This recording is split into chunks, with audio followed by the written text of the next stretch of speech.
जामवंत जी कौन है? आप लोगों ने सुंदरकांड में सुना होगा।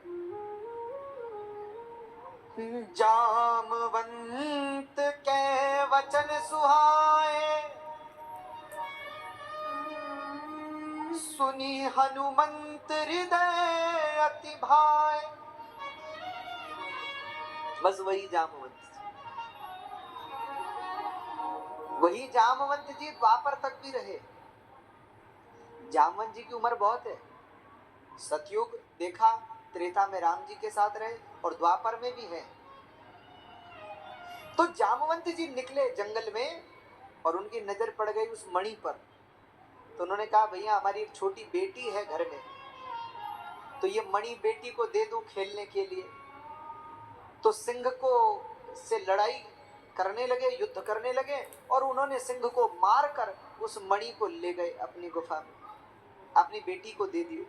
उनकी बेटी का नाम था जामवती और वो बालिका उससे खेल रही है। अब यहाँ दिन बीता, समय बीता और सत्राजित तो परेशान हो गया कि मेरा भाई लौटा क्यों नहीं। कहते हैं जब 4-5 दिन बीत गए तो सत्राजित रोने लगा।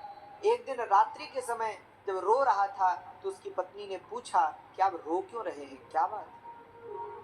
सत्राजित ने कहा देवी मैंने बहुत ढूंढा अपने भाई को पर मिला नहीं, इंतजार भी कर लिया, लगता है अब मेरा भाई जीवित नहीं, लगता है वो जीवित नहीं। तो उनकी पत्नी ने कहा कि आपको ऐसा क्यों लगता है? बोले मुझे ऐसा लगता है कि श्री कृष्ण ने ही मार दिया है उसको। पर देखो देवी मैं तुम्हें एक बात बताऊं, ये बात किसी से कहना मत, बहुत गुप्त बात है और इसका प्रमाण नहीं है अभी, इसलिए किसी से कहना मत। तो पत्नी ने कहा क्या बात महाराज? बोले मुझे लगता है कि मणि के लोभ में श्री कृष्ण ने ही मेरे भाई को मरवाया है और उसकी मणि छीन कर ले गए। आपको ऐसा क्यों लगता है? बोले कुछ दिन पहले मैं मिलने गया था द्वारिकाधीश से, तो उनके मंत्री कह रहे थे मणि दे दो भगवान को, मैंने मना कर दिया, शायद उसी मणि के लोभ में उन्होंने मेरे भाई को मारा है। पर देवी ये बात तुम किसी से कहना मत। अच्छा माताओं में थोड़ा सा कई बार स्वभाववत हो जाता है, हाँ कोई बात कह दो ऊपर से ये कह दो मत कहना।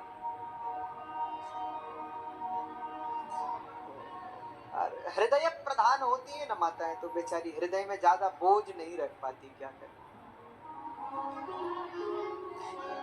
अच्छा एक अच्छी बात भी है, आप लोगों ने सुना होगा भाई लोगों को, पुरुषों को हार्ट अटैक सबसे ज्यादा होता है, माताओं में हार्ट अटैक की समस्या बहुत कम है, पता है आप? पुरुषों में आपने प्राय सुना होगा उनको हार्ट अटैक हो गया, उनको आ गया, उनको आ गया। महिलाओं में जल्दी से नहीं सुना होगा, क्यों? वो यहाँ रखती ही नहीं कुछ। पुरुष लोग बेचारे सब संभाल कर रखते हैं यहाँ, और वो बस जमा होता रहता है, होता रहता है, होता रहता है। एक समस्या और भी है, पुरुष बुद्धि प्रधान होता है, दिमाग से ज्यादा सोचता है, तो दिल का इस्तेमाल नहीं करता, और माताएं बेचारी दिल का इस्तेमाल करती है। अच्छा पुरुष लोग दिल का प्रयोग नहीं करते, इसीलिए वो पड़ा पड़ा खराब हो जाता है। तो महाराज कोलेस्ट्रॉल बढ़ गया, डॉक्टर भी कह देता है कि ब्लॉकेज दिख रहे हैं, कभी भी अटैक आ सकता है। एक सज्जन तो मुझसे मजाक ही कर रहे थे, परिहास करते हुए कह रहे थे, बोले महाराज जी पुरुषों के हृदय में जो ब्लॉकेज आ जाते हैं ना, वो ब्लॉकेज और कुछ नहीं है, उनकी बातें ही ब्लॉकेज है जो संभाल संभाल करके रखते हैं अंदर।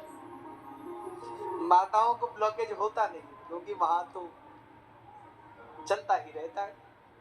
अब सत्राजित ने अपनी पत्नी से कह दिया कि ये बात कह मत देना किसी से। महाराज नहीं नहीं कैसी बात करते हैं, क्यों कहूंगी किसी से, नहीं कहूंगी। अब एक दिन बीता, उनकी पत्नी बड़ी परेशान हो कि अब क्या करूं। तो उनकी एक सहेली आई घर पर, तो बोली बहन क्या बात है, तू बड़ी परेशान दिखती है। तो उन्होंने कहा बहन क्या करूं, बहुत तकलीफ वाली बात है, न कही जा रही है न रखी जा रही है। क्या तकलीफ है? तो उनकी सत्राजित की पत्नी ने कहा, बोले देख बहन, मैं तुझसे कहती हूँ, तू किसी से मत कहना। पड़ोसन ने कहा, उस बहन ने, उस सहेली ने कहा, कैसी बात करती हो, मैंने कभी आज तक किसी की बात किसी से कही है क्या, तुम तो कहो।